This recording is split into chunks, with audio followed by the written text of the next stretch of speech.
இந்த உலகம் இருளால் மூடப்பட்ட அந்த ஒரு கணம் ஆகாயம் சிவந்தது, பூமி நடுங்கியது.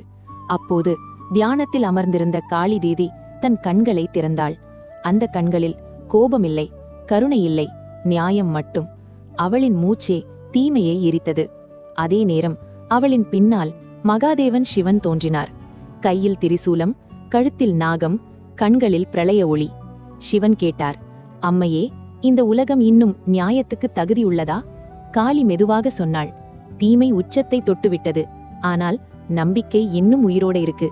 அந்த நம்பிக்கையே அவளின் மடியில் ஒரு குழந்தையாக பிறந்தது. அந்த குழந்தை யார் தெரியுமா? வேல் ஏந்திய முருகன். அந்த குழந்தையின் புன்னகை இருளையே நடுங்க வைத்தது. சிவன் சொன்னார், எங்கே நம்பிக்கை இருக்கோ அங்கே தீமை நிலைக்காது.